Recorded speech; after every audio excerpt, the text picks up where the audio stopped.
एक खूबसूरत हरे भरे जंगल में एक छोटी गिलहरी रहती थी, टिंकी। हर सुबह वो अपने दोस्तों को ढूंढने निकलती, कूदती, खेलती और सबसे प्यारी मुस्कान के साथ सुप्रभात जंगल बोलती। सूरज की किरणें पत्तों पर चमक रही थीं और हवा में एडवेंचर की खुशबू थी। टिंकी ने देखा आज जंगल कुछ अलग लग रहा था। कहीं दूर से हल्की सी जादुई चमक आ रही थी। उसने सोचा, ये क्या है, चलो देखते हैं, और वो निकल पड़ी अपने नए सफर पर। रास्ते में टिंकी की मुलाकात हुई अपने प्यारे दोस्त गोलू खरगोश से, जो हमेशा गाजर खाता ही रहता था। गोलू बोला, टिंकी, ये चमक कहाँ से आ रही है? टिंकी मुस्कुराई, चलो मिलकर पता लगाते हैं। तभी आसमान से उड़कर आया मिट्ठू तोता। अरे वाह, रोमांच की खुशबू आ रही है। तीनों हंस पड़े और जंगल के अंदर की ओर निकल पड़े, जहां सूरज की किरणें अब रहस्यमयी लग रही थीं। जैसे जैसे वे आगे बढ़े, पेड़ों की आकृति बदलने लगी। हवा में छोटे छोटे चमकते बिंदु तैर रहे थे। गोलू बोला, टिंकी, ये तो जैसे सपना लग रहा है। तभी एक चमकती तितली उड़ी और आगे का रास्ता रोशन हो गया। मिट्ठू ने कहा, लगता है ये हमें किसी जगह ले जा रही है। और सच में कुछ दूरी पर उन्हें दिखा एक जादुई पेड़, जिसकी पत्तियां सुनहरी रोशनी में चमक रही थीं। टिंकी ने धीरे से पेड़ को छुआ और तभी पेड़ की जड़ से एक हल्की आवाज आई, जो सच्चे दिल से जंगल की रक्षा करेगा वही इसकी ताकत पाएगा। तीनों दोस्तों ने हैरानी से एक दूसरे को देखा। गोलू बोला, मतलब ये जादू हमसे बात कर रहा है? टिंकी मुस्कुराई, शायद हमें किसी काम के लिए चुना गया है। मिट्ठू बोला, वाह, अब तो एडवेंचर शुरू। और उस पेड़ से फैली सुनहरी रोशनी में तीनों चमक उठे। अब जंगल बदलने लगा।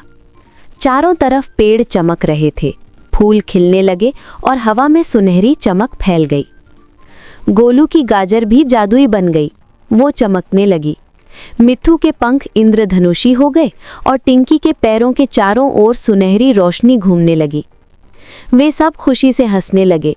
वाह, हम तो जादूगर बन गए। लेकिन उन्हें क्या पता था, असली परीक्षा तो अभी बाकी थी। अचानक आसमान काला होने लगा, हवा तेज चलने लगी, पेड़ों की जड़ें हिलने लगीं। जादुई पेड़ की रोशनी धीरे धीरे बुझने लगी। टिंकी बोली, ओह नहीं, कुछ तो गड़बड़ है। तभी धुएं से बना एक डरावना साया पेड़ों के पीछे से निकला। उसकी आंखें लाल जल रही थीं। गोलू कांप गया, मिट्ठू डर कर ऊपर उड़ गया, लेकिन टिंकी डट कर खड़ी हो गई। हमें डरना नहीं चाहिए। साया दहाड़ा और काले धुएं का गोला छोड़ा।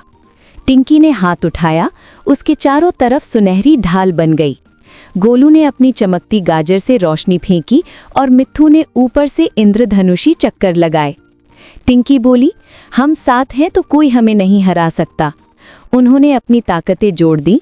सुनहरी और काली ऊर्जा आपस में टकराईं और पूरे जंगल में रोशनी फैल गई। कुछ देर बाद सब शांत हो गया। साया गायब हो गया था। जादुई पेड़ फिर से चमक उठा, फूल फिर से खिलने लगे।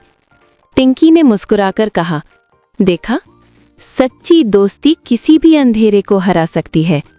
मिट्ठू और गोलू ने खुश होकर एक दूसरे को गले लगाया। पूरा जंगल फिर से हंसी और रोशनी से भर गया। याद रखना, सच्ची ताकत हथियारों में नहीं, दिलों में होती है। गोलू बोला, और थोड़ी सी हिम्मत और एक जादुई गाजर भी काम आती है। सब हंस पड़े। मिट्ठू बोला, अब हर दिन हमारी दोस्ती का दिन होगा। पेड़ से सुनहरी रोशनी उठी और आसमान में एक खूबसूरत इंद्रधनुष बन गया। तीनों आसमान की ओर देखते हैं। तारे चमक रहे हैं, हवा में सुनहरी रोशनी तैर रही है। जहां दोस्ती है वहां हमेशा जादू है। बाय बच्चों, अगली कहानी में फिर मिलेंगे। टिंकी and friends, the magical forest adventure.